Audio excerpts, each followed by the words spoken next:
Well, good morning, and thank you very much for joining us. I am Yori Folani. I hope you had a good weekend. Starting off the week, 2023 elections, just about, what's in the focus of just about everybody in the country now, one way or the other.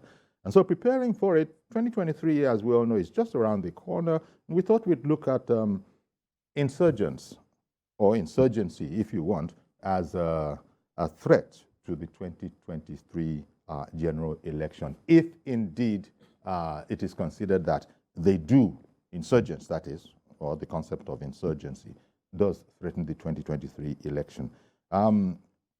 My guest is the Chief Lecturer, Nigerian Institute of Journalism, Dr. Jide Johnson. Good morning, Uncle Yori. A fine morning to you, sir. It's a pleasure to be with you. Indeed. And good morning to our viewers all over the world. Thank you very much. Because when we talk about insurgents, for this kind of a conversation, so what exactly is insurgency? Who is an insurgent? And, then we go on to how they possibly could or maybe not threaten the 2023 election. Well, from a narrow perspective, insurgents are those groups or elements within the state that have risen up to protest using guerrilla warfare tactics against the state established institution trying to subvert the constituted authority within a given territory. That's from the narrow perspective. But from a broader perspective, looking at it from 2023 election, I think that we should extend it beyond the narrow perspective of talking about Boko Haram, IBOM, and all other groups or elements that have raised up arms against the corporate existence of the Nigerian nation, to include all anti-democratic elements. All anti-democratic elements that might subvert the 2023 election, which is a watershed election. Could we then extend this explanation, if not definition, of the term insurgent or insurgency as causing disturbances, but stopping short of a full-blown revolution? Well, that's from grammatical point of view. But from operational point of view, the goal and the aim is to have a change in government, a change in structure, or a change in territorial definition or description of any given society, because revolution has mass support.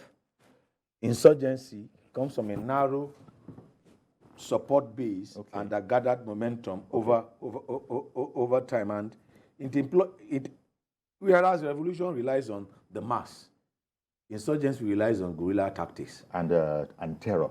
Terror as a tactic. The wave of terror using guerrilla tactics, arms, and the rest of it to foment violence and terror within the society. And if you look at what Brian McKinney, one of the foremost political communication scientists in the world, what he said when he categorized political actors, he actually gave terrorist organization as major political actors within because there are three elements within the political actors. You have political organization. Under political organization, you have political parties. You have a terrorist organization. Then you have the media as the second actor, and the people as the third major actor. Part of political organization, which is the first actor, are terrorist organization, and you find insurgencies under that. And you agree that various insurgent groups have political intention. Whether you move from Boko Haram to IBOM to all of these, have political intentions. Because there are these kind of groups all over. Although I don't know if all of them would agree that they are insurgents, but as you said, from the activities, and sometimes from the characteristics of the group. The word characteristics is the character of or the nature of something or someone. So from the characteristics of the group, they are defined. and So then guerrilla operations, yeah, so which is one, violence. they embrace guerrilla operations. Yes. They challenge constituted authority.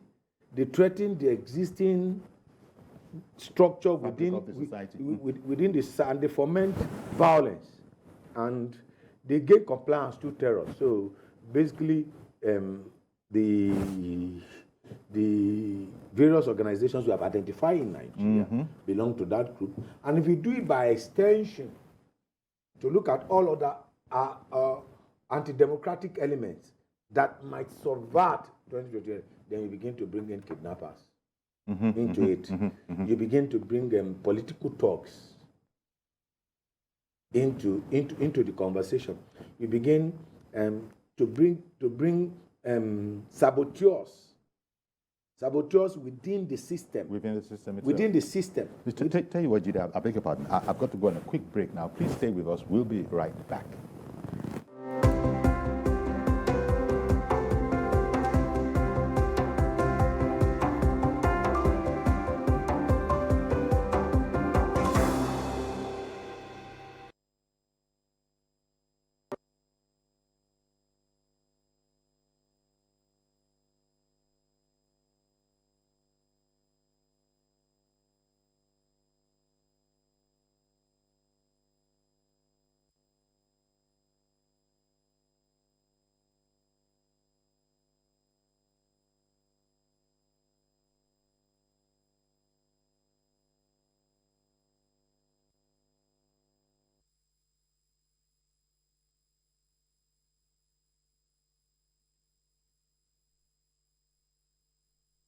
ó ní ọgbọ́n tá a máa ń dá sáwọn èèyàn tẹ́lẹ̀ but ká kàn ra àfihàn sílẹ̀ ni ẹ̀yìn ibi tán ti mọ̀ọ́mọ̀ ṣe bẹ́ẹ̀ nìyẹn náà ibi tó ti ṣe wọ́n ti mọ̀ọ́mọ̀ ó ní kíní kan tó máa fi ń wé báyìí so gbogbo nǹkan. kò ní peak surrounding noise.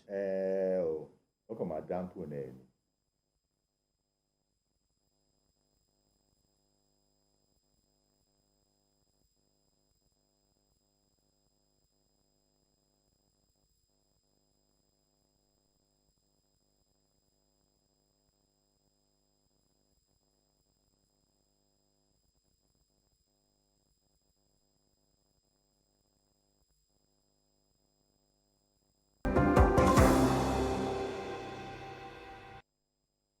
Okay, welcome back. And, as we said, Dr. Jide Johnson is our guest, and we'll be looking at the whole question of insurgency as a threat to the 2023 elections.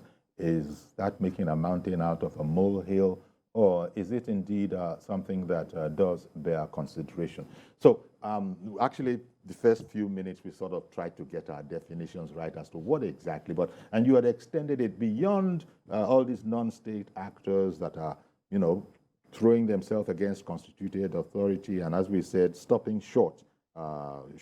stopping just short of revolution, whereupon I imagine they might be called whatever they will be called, but insurgents. You said we could have also widen the field to include even, kidnappers, all sorts of criminals, political thugs.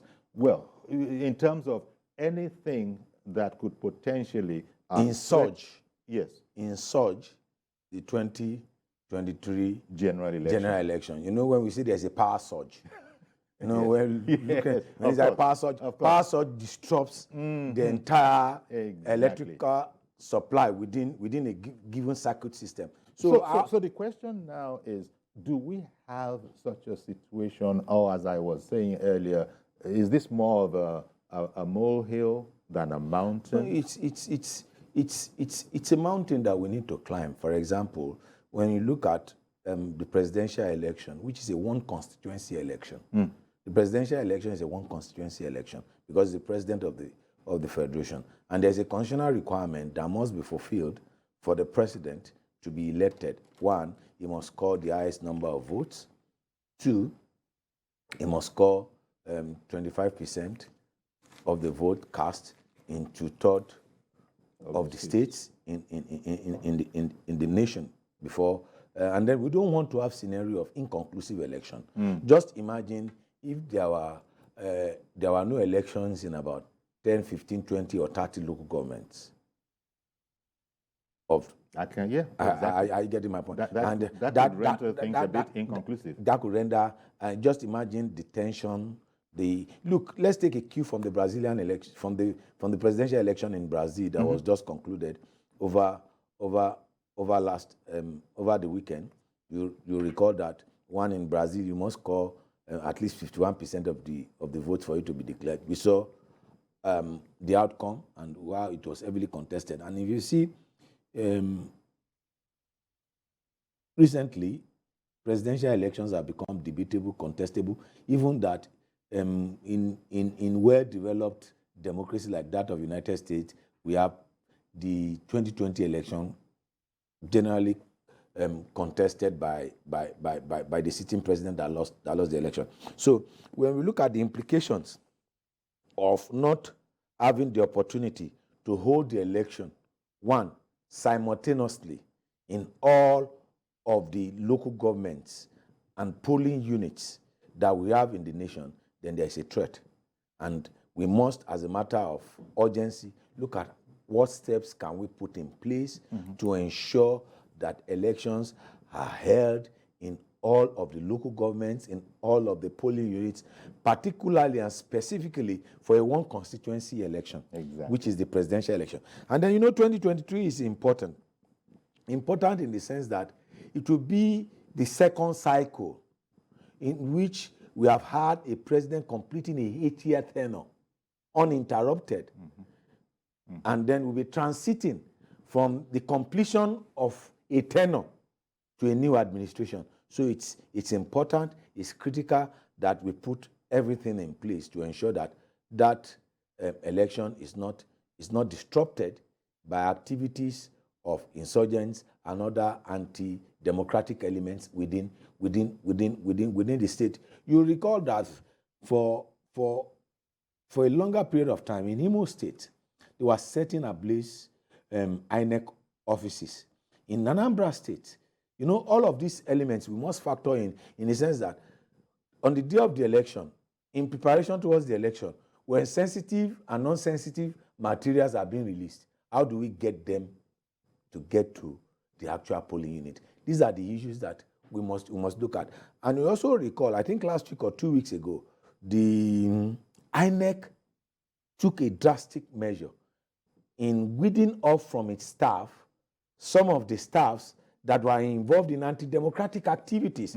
So those ones, they are engaged. Those ones too are insurgent because they want to subvert the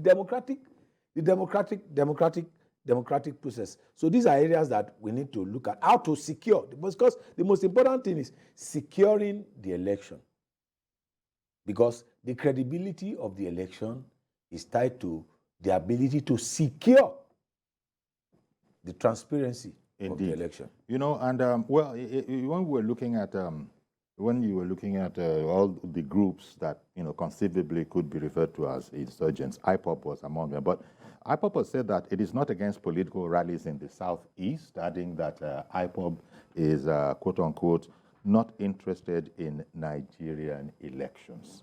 And we know what they've been doing in the east. They've banned rallies across the southeast on a Monday, but all of those kind of things. Now we're hearing that actually they're not interested in it. So I don't know. These are the kind of things that probably one should take into consideration. I don't know how you see it. Yeah, well, when a group says they are not interested in what happens in Nigeria, and there's no other country as of today legally recognized and legally constituted and recognized by the United Nations Charter as well, other than Nigeria. So there's no other federating units or confederating units within the nation Nigeria. So by character, we are not, insurgent is not a Nigerian word. It's not an Igbo word, it's not an Hausa word, it's not a Yoruba word, it's an English word. So by character, by nature, by actions and inactions, you agree that those groups are insurgents by character and by nature, and they are trying to survive. Now, when you say you are not interested and say people can come out to campaign on Monday morning, when you stop people from going about their normal business on Monday, so what exactly are you which is the first official day of the week, you are striking the chord. Whoever takes away your economic power has taken away your right of survival and subsistence. And what else do you have as human? So as far as I'm concerned, by nature, by design, the POB is an insurgent group. Now, people can say what they want, of course. This is the nature of democracy, and in as long as what you're saying is not treasonable. But just reading, I think last week there was a report that the APC presidential candidate, Asiwaju Bola Ahmed Tinubu, and the APC, they have fixed their campaign timetable in Imo and Anambra for Mondays. Yeah, because if you want to be president of Nigeria, you must demonstrate leadership. Yes. Leadership to ensure that you maintain, one, territorial integrity of the nation. Mm-hmm. Two, you secure lives and property. And three, you don't succumb to threats of various anti-democratic groups within the society.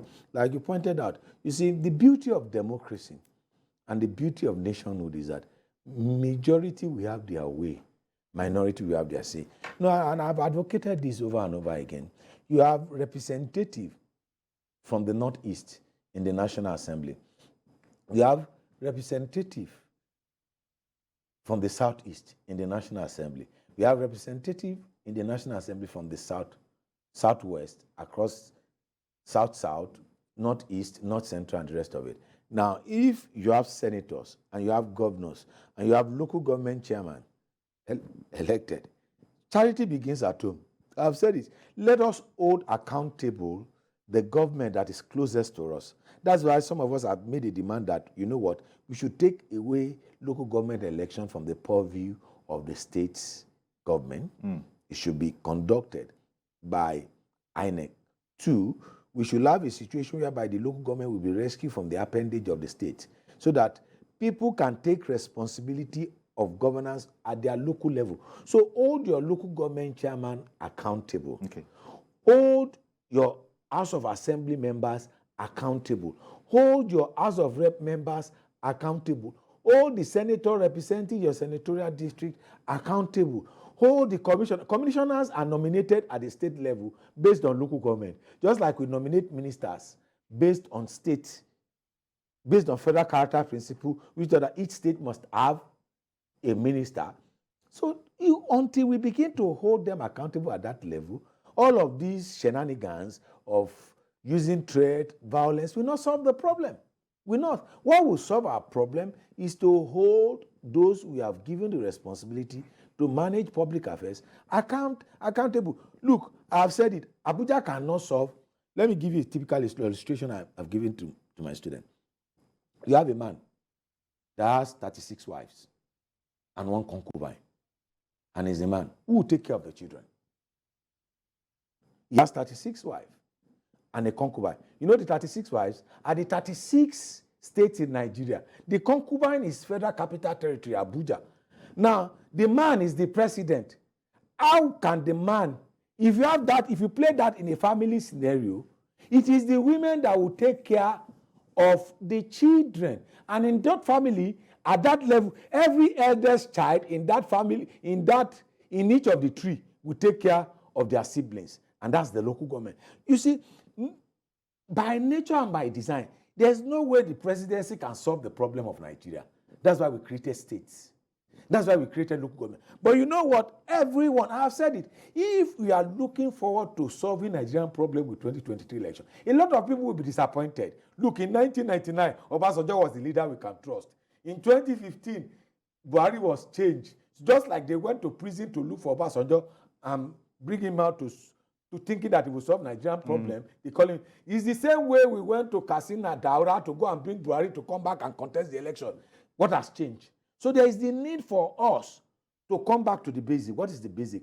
Begin to ask people at the local level that are representing you question. Let's make them accountable. That's when we build strong institutions. But if we believe the presidency, and that's the problem with these various insurgent groups, they think that the problem of the Southeast is not the president of Nigeria. And I've explained this. The problem of the Southwest or Northeast or whatever is not the...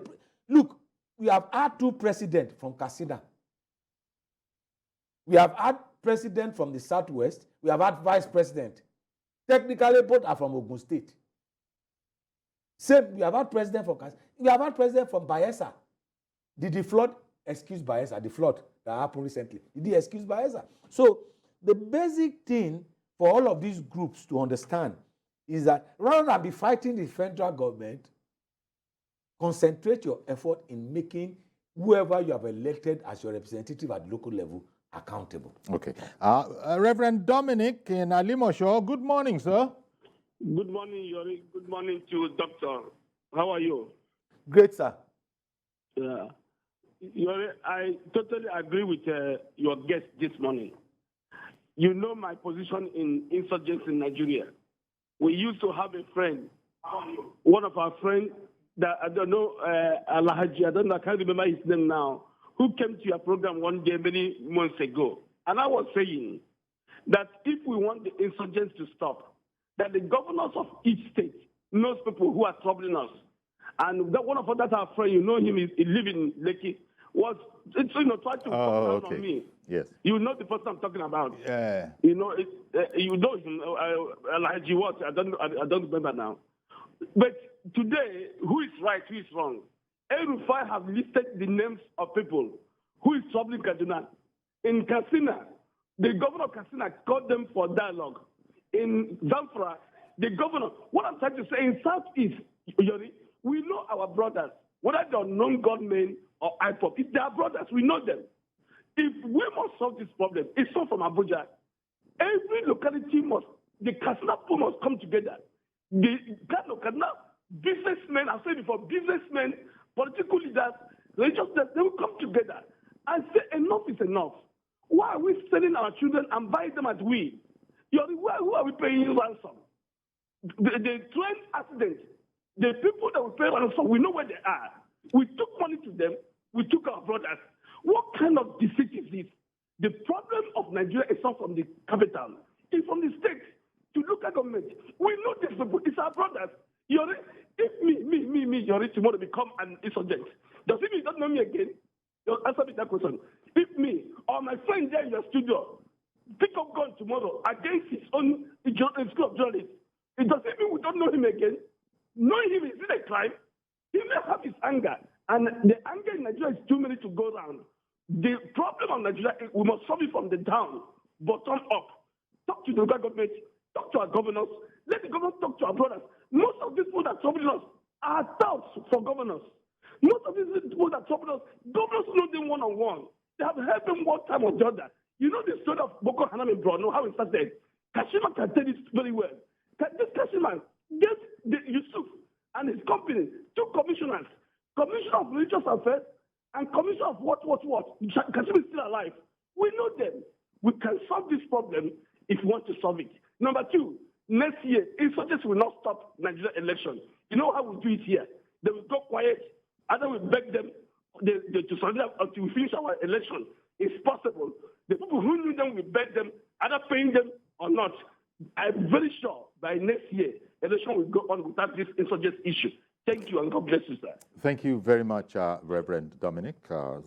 Reverend Dominic said, look, it's not as if there are no challenges, but it's not going to be able to, affect the election negatively. I imagine that will also be the business and the main concern of all the people who are in charge, who were democratically granted the charge to run the affairs of the country. They're not going to sit down there, I hope, of course, and let anybody come along and disrupt. But the point that Reverend Dominic sort of doubled down on, your original point, that these things have to start not from the top, but from the bottom up. And the president has said so on some other occasions. I remember speaking with him, the rare occurrence where the president will speak to the nation in an interview format. I think he has said that, look, let the states sort themselves out. Let the local governments, in fact, there was a time when he tried to empower local governments. Remember? I don't know. Are those efforts not yielding fruit? How do communities respond to threat of armed robbery? How do we start vigilante group? You recall Lagos was under threat in the 90s. We knew what led to the establishment of Operation Sweep. And we knew how each community used to keep vigil.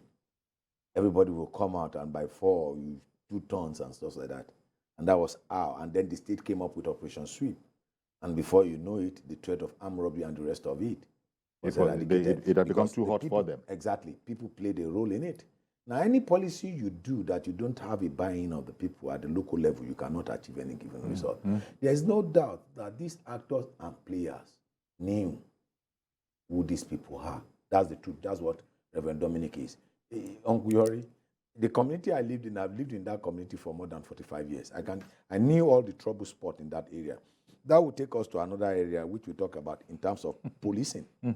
Policing, and we have advocated this, that let whoever is going to be the divisional police officer of a particular area be somebody that knew that area. That knows the area, if not from the area. So it's even better if it's from the area. Yeah, it's better if it's from the area. But as you know, what they're doing now, maybe it's in the interest of national character, they bring someone from Moda to come and that's not national police. Interest. That's you not know, national. That's not national interest. Let me quickly take Fidel. Good morning, Fidel in Owerri. Thank you very much, Uncle Yori. Good morning, sir. I'm Fidel Onyeneke, and I want to say that we mustn't hide the truth, whether we like it or not. Insurgency, banditry, kidnapping, and all these other nefarious activities will affect the 2023 election, if not properly checked. That is why I want to suggest that the federal government should liaise with security agencies and then all the states. In addition to members of the National Assembly and state assemblies, they must engage religious leaders, traditional leaders, women, youth groups, and so on, and come on a round table. Find a way of assuaging the people. First of all, everybody that is protesting or agitating, there are reasons. Give them that promise, firm promise that, okay, lay down your tools. Let us have peace and have peaceful elections. Engage people and be sincere in that engagement. It will give everybody opportunity to carry out their campaigns and so on and so forth. If we don't do this, if we assume that all is well and so on, it will definitely scuttle the 2023 election. We must be decisive and take a decision that we actually have the system. Thank you, and God bless you. I'm Fidel Onyeneke. Thank you very much, Fidel, for calling in. Just as you said, what does a society, a community do when it feels threatened? They've got to mobilize. They've got to own the defensive mechanism. Where a situation where they say that it doesn't concern us, let the government do what it needs to do, you've just explained that nothing is going to come out of that until the people own it. Must, like Fidel pointed out, we have various institutions, formal and informal institutions. You have the traditional institutions. You have the Market Women Association. You have the various youth organizations. And then, Nigeria is divided into territories. You have 774 local governments. Each of these local governments have local government chairman. Each of these local governments have local government secretaries. But the unfortunate thing, and I think that we need to have that as a clause in our constitution. If you're a local government chairman, you must reside within the local government. Okay. If you're, that's not the way it is right now. That's not the way. Most even governors don't reside in their state. Some are residing in Abuja. So how would they superintend? How would they know what is happening in their state? We recall there's a particular governor from Jigawa State who was recently freed by the federal High Court in Dutse with respect to money laundering and the rest of it. That governor that used to travel. I won't mention his name. So, and then we had a governor that had an accident. Yes. It was yes. that lost flying. That was flying. That helicopter pilot. That lost flying. That used to fly from his state to Abuja, and then would fly back. And then he traveled when there was poor visibility, and then he had an accident. So we have seen a situation whereby people that we have given responsibility to. I'm speaking English. I'm not insulting them. People that we have given responsibility to are irresponsible. Okay, let me bring in Emmanuel. Thank you very much for holding on, Emmanuel in Otukpo. Good morning, Uncle Yori. Good morning, sir. Thank you for calling in. I greet your guest. All right then. Thank you. Good morning, sir. The 2023 election, general elections, I don't have any sense whatsoever because I know that this government has the capacity to give us a free, fair, and credible. It has the capacity, the police are there, the army is there, the DSS is there. If they are ready to give us a credible election, they can give it. So we Nigerians too, we should make sure that this election is free and fair and credible. The talks are from our various homes. We know the talks. And we should not allow the talks. We should guide our children, advise them not to participate at talks in the election. Rather, they should carry their PVCs and go and vote for their candidates of their choice.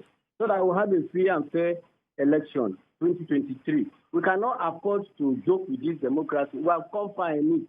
After the 20-something years, we can't truncate it anymore. It's not nascent again. Our democracy has come to stay. And where giants like Tinubu are coming in to contest Ethiopia and the rest, I think we have come far and we must continue in democracy. Indeed. God bless Nigeria. Thank you very much, Emmanuel, for calling. Okay, welcome back, and we're looking towards the 2023 election. The whole question of insurgency, which unfortunately bedevils us in Nigeria, in certain pockets, to what extent will it be able to threaten the 2023 election? We've been looking at it. There are those who, are saying that, it's okay, they could try, but, there is government, and government seems to be very much poised and in place. But then the point has also been made this morning that no matter what government has done, the army, security service, SSS, and all of that, there also is a need for the people to also own the whole process. The people can't afford to not be concerned. And that's where we're coming to, for example, the whole matter about in the East, where Mondays, there's a symbolic day about to sort of demonstrate their control. Nobody comes out. Nobody opens their shop.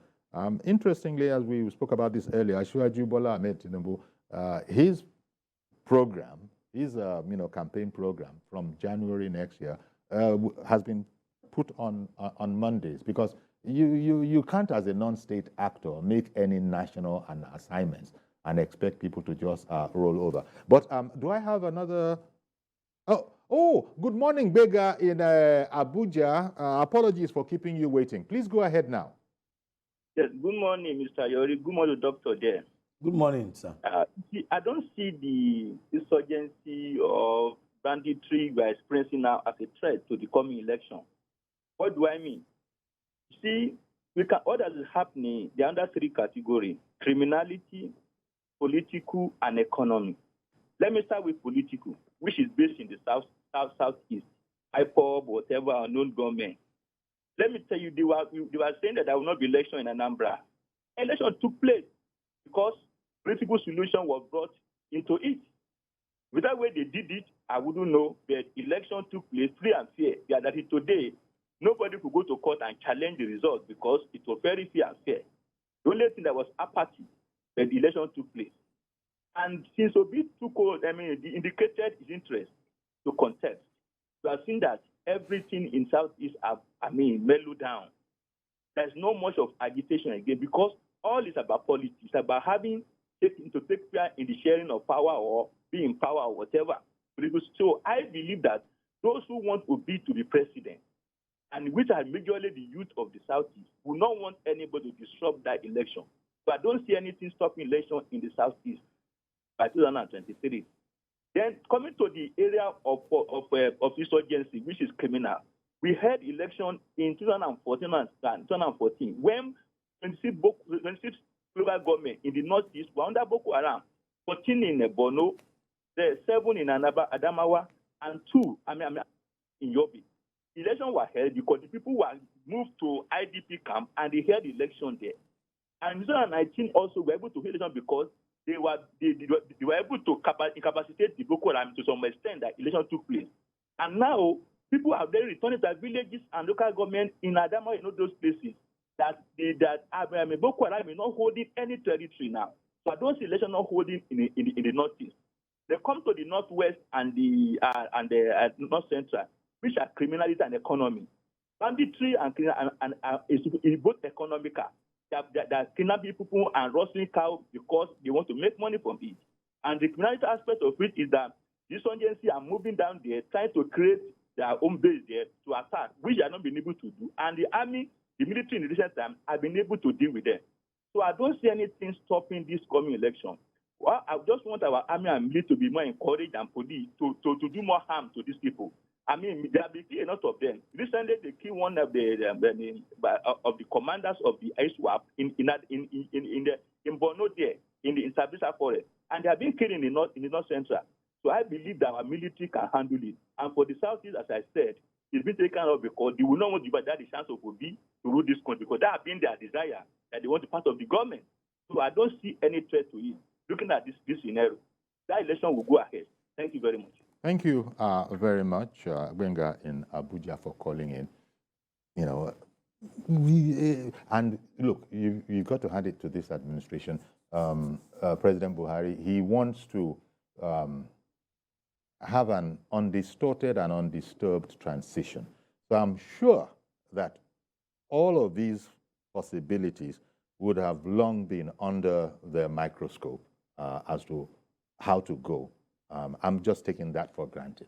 If you're in his shoes and his situation, what legacy were we going to leave behind? When in 2007, you challenged the attempt to transit from one government to another, and then you were a victim of a flawed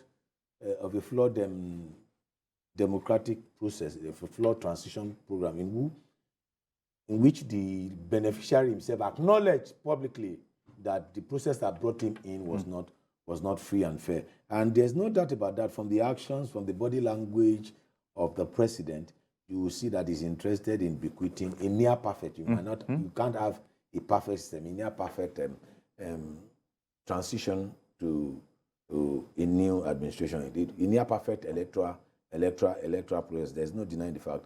But like Gbenga did a comprehensive overview of what we have, there's no doubt there's challenge. We have challenge that we must look into in conducting elections in Zamfara State. But we have challenge in Katsina State. We have challenge in Kaduna State. You have challenge in some part of Niger State. You have challenge in Yobe, Borno, and Adamawa. These are critical areas in which there are security agencies, those that are security agencies, from the security angle of the election, we must be looking at to deal with in the north. Indeed. One second, please, while I bring on Mr. George. Good morning to you, Mr. George. Good morning, Uncle Yori, and good morning to Dr. Johnson. Good morning, sir. Uncle Yori, the insurgency, the aspect of insurgency that Reverend Dominic spoke about is one aspect of insurgents as threats to these coming elections. There is another aspect of it that is not yet on the debating table. One of the presidential candidates, by the time I talk about the features, you know the one I'm talking about. His followers and supporters are militant in orientation.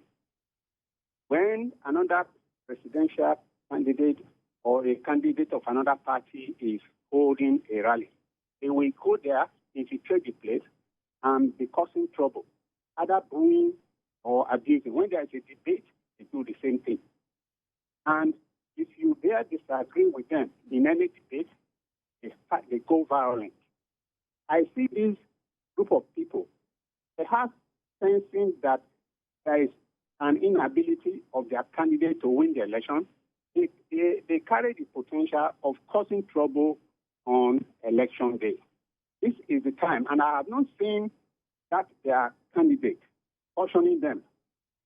I see this as a potential threat that needs to be addressed. If you want to win, you are to convince the electorate about what you've got to offer, not attacking the others who are contesting with you. They don't win elections by attacking. You convince people about your capacity, what you have done, what you are capable of doing, and what you intend to do, and convince them. But these people do not do that. They are not after that. when they are sensing the emergence of the loss, I see a possibility of going violent in order to spoil things so that no other person can have it. That's another aspect of insurgents in this election that we need to address, in addition to these other known formats that we have been talking about. Indeed. Good morning, Uncle Yori. Thank you very much for calling in, Mr. George. And there's a sense in which Dr. Jide Johnson, at the very, very top of the program, had said, look, in terms of trying to understand what the term insurgency and insurgent means, you could extend it beyond the classical definition. And there's Mr. George there speaking about the conduct of, the desired conduct of all contestants. Because your supporters are going to listen to you, or you should have a situation. So if you can't play a crucial role in guiding them as to how to conduct themselves, stay with the issues and nothing else.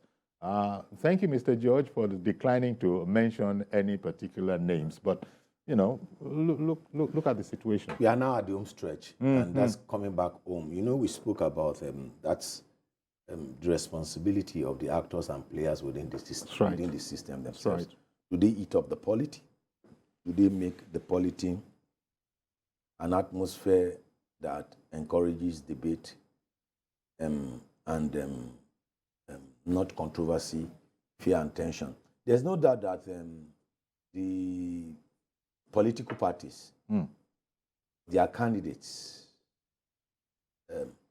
have critical role to play A very critical in ensuring that one, there's no state in Nigeria that is being governed without a governor from a particular political party, particularly from 2 or 3 of the major political parties that we have. There's no state. 2, there's no local government that is being governed, that is not governed by people that are validly nominated. So the political parties themselves, apart from what the government will do, apart from what the state institution will do, the political parties and their candidates have critical role to play. But you see, unfortunately, for this our present democratic experience, right from 1999 to date, we have weakened the institution of the party. Okay. The party in Nigeria are just instrument of nomination. Yeah, but since people have now selected one or the other, one over the other, that one person now, I understand what you're saying, but can't it be separated from the party? But, you know, I don't want to keep MUKHTAR. You return to the question, but let me bring MUKHTAR in KANO on stream. Good morning to you, Mr. MUKHTAR. Good morning, Uncle Yori. How Good are you morning, doing? sir. Thank you for calling in. Yeah, let me contribute to what you are discussing. Okay. You see, why are we always paying attention to electioneering, that insurgents are threat to 20 and 23 general elections? We as a nation should concern for the survival of the nation, for the survival of the people. Why are we too much paying attention to election? The nation has to survive, whether it's election or not, whether it's a political party or not. But for the people to survive is the most important of any nation in this world. So why are we always attaching insurgents to election? After election, then what comes next? The insurgency should continue? No. The fundamental problem is that we should address this issue squarely, irrespective of election or no election. Because why are we always election? People are dying. People are suffering. People are being kidnapped. Women are being raped. For what reason? They are Nigerians. They must survive. They have the right of freedom and they have the right to live anywhere in Nigeria. But our government, I'm sorry to say, is always telling us something different. Lies upon lies. Why should that happen? Just recently, children, about 37 of them were kidnapped. Little innocent children working in the farm to survive, to support their families. But we don't care. We always talk about election. What kind of people are we? Nigerians. Okay, MUKHTAR. Thank you very much for calling in. MUKHTAR called in from KANO.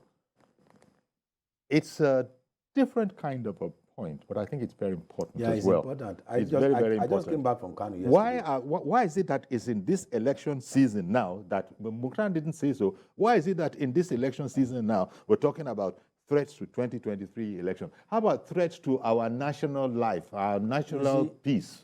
If MUKHTAR had paid attention to various programs on TV, particularly this program, and what the focus of what Jide does most of the time on Journalist Hangout, it's about this threat to national security, to our economic life, and the rest of it. The reason why we are focusing on 2023 election is that there will be a transition. And what will shape Nigeria for the next 4 years will happen with the election. So we are setting the agenda for the incoming government on what they need to do. So if they could take steps to stop insurgency from affecting the election, definitely whatever measures, whatever lessons that is learned from there can be transferred to public administration and ensuring that there's peace and tranquility in Nigeria. Like, I came back from KANO. I was in KANO for 1 week. I went for a national assignment, and I stayed throughout in the hotel. I would have loved to travel through the length and breadth. Travel by road, explore Nigeria, understand Nigeria. So I can understand his feeling, I can understand his plight. I felt the same way too, that I just flew into KANO and I flew back to KANO. Without actually seeing KANO. Without actually knowing my country. Are you getting my point? I was sharing with a lady from NT that went together that you recall the book we read in primary school. Mr. Agiwa is a traveler. Mr. Agiwa is a trader. Mr. Agiwa used to travel through the length and breadth of Nigeria as a trader and the rest of it. But we can't have that experience. It's not that we are focusing too much on election, but we are looking at how we can ensure that the next administration that will table all our problems with can address issues that is affecting. There's no doubt that it's affecting, kidnapping is affecting everybody, whether mentally, emotionally. If you want to go from Lagos to Ibadan now, you think twice. When should I go? How should I go? How should I drive? And then you'll be looking left, right, and center. So it's once we are able to secure the election, we hope the template we use in securing the election, we can replicate that on a daily basis and secure our lives. So that's the reason why we are focusing on this, MUKHTAR. And it's not that everything is about election. Yeah, in fact, you're so very right here. But the point MUKHTAR was actually bringing up is that, so after this election call, are we then going to let it go back to the stage that alerted us to have a conversation about it because there's no other important agenda in a national sense? And I suppose, without him even mentioning it, he must be going back to the beginning of this administration where, just like the incoming administration, whoever is coming in, they've already been set the agenda of security. Without security, we can't do anything. Now, we thought President Buhari, because of his professional background, would be one with a difference, just like we expected it of Obasanjo. It didn't happen. I'm not